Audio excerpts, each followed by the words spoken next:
सभी भाइयों को आज आपका फिर से स्वागत है मेरे चैनल में कि टेक टॉक बाय केशव त्यागी।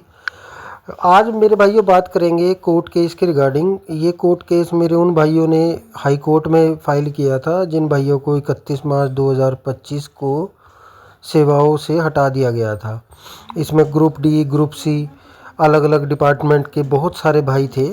इसमें तकरीबन 121-22 केस फाइल हुए थे जिनको साथ में क्लब कर दिया गया था।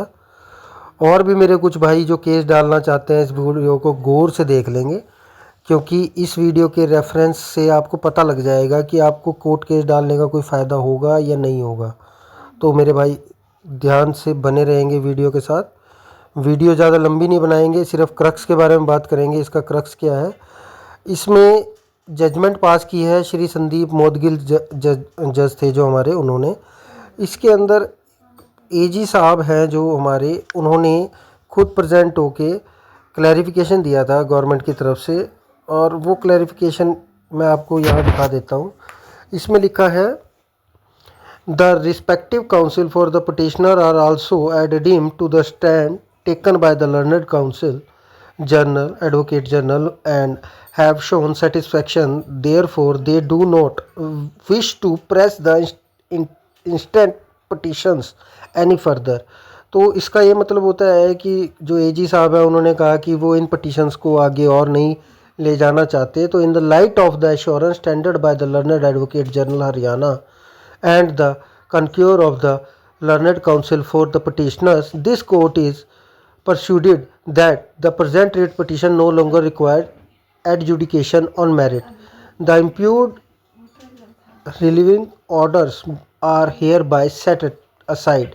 मतलब जो इम्प्यून्ड ऑर्डर थे रिलीविंग के, उनको सेट असाइड कर दिया गया है, खारिज कर दिया गया है। And still a fresh decision is taken, कि जब तक कोई नया डिसीजन नहीं लिया जाता तो the services of the petitioner shall not be dispensed with, मतलब उनको छेड़ा नहीं जाएगा। जिन पटिशनर्स की सर्विस है उनको रखा जाएगा। And wherever the petitioners have not been permitted to rejoin duties, और जहाँ जहाँ पर भी मेरे साथियों को ज्वाइन करने से रोका गया था, they shall be taken back forthwith so that their humble means of livelihood are not imperilled and substance of their families is preserved. मतलब उन सभी भाइयों की परिवार की जीवन व्यापन को देखते हुए उनकी ड्यूटीज़ पे उनको वापस रखा जाए। In case the petitioner have not submitted any representation so far to the state government और the concern head of the department, the present writ petitions shall be treated as representation. तो इसमें ये भी लिखा दिया है जज साहब ने कि जैसे कि मेरे भाइयों ने रिप्रेजेंटेशन नहीं दी थी हेड ऑफ द डिपार्टमेंट या गवर्नमेंट ऑफ हरियाणा को, तो जो उनकी रिट पटिशन है उन्हीं को उनकी रिप्रेजेंटेशन माना जाएगा। और उसी के बिहाफ पे जो भी फ्रेश डिसीजन लिया जाएगा वो उन्हीं के बिहाफ पे लिया जाएगा। तो मेरे भाइयों, अभी तक किसी भाई को अगर डिपार्टमेंट में ज्वाइनिंग मिल गई है तो बहुत अच्छा है।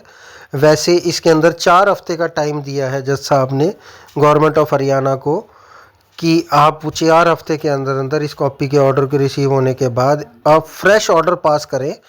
फ्रेश ऑर्डर पास करें। The continuity of service the petitioner shall remain undisturbed. और जो कॉन्टीन्यूटी है सर्विसेज की मेरे भाइयों की, उसको मत छेड़छाड़ किया जाए। और जिन भाइयों को इस बीच में सैलरी नहीं दी गई और उन्होंने काम किया है उनकी सैलरीज भी दे दी जाए। और इसके साथ अगर इन रिट पटिशन्स के अलावा कोई अदर एप्लीकेशंस थी उनको भी खारिज कर दिया गया है। तो इसमें अब गवर्नमेंट ऑफ हरियाणा 4 हफ्ते के अंदर अंदर फ्रेश ऑर्डर पास करेगी। और अगर कोई भाई जिनको ज्वाइनिंग नहीं दी जा रही है अभी भी, तो वो 4 हफ्ते का वेट करेंगे और 4 हफ्ते बाद दोबारा अपने वकील के साथ कंसल्ट करके इसकी कंटेम्प्ट फाइल कर सकते हैं हाई कोर्ट में। कंटेम्प्ट फाइल होने के बाद जो आगे डिसीज़न होगा फिर उसके हिसाब से आपको ज्वाइनिंग दी जाएगी। अभी तक जो सिनेरियो देखा गया है कई जगह पर किसी को ज्वाइनिंग मिली नहीं है, वो जा रहे हैं और उनके डिपार्टमेंट्स में ये कहा जा रहा है कि हम गवर्नमेंट के इंस्ट्रक्शंस का वेट कर रहे हैं। तो सभी इंस्ट्रक्शन का वेट कर रहे हैं। तो जब तक इंस्ट्रक्शन कोई गवर्नमेंट की तरफ से आ नहीं जाती आप वेट कर लें। और जिन भाइयों की हाज़िरी नहीं ली जा रही है, फिर भी आप अपनी तरफ से इस ऑर्डर की कॉपी लगा के अपनी जो हाज़िरी रिपोर्ट है रजिस्टर्ड डाक से अपने हेड ऑफ़ द डिपार्टमेंट को ज़रूर भिजवाएं।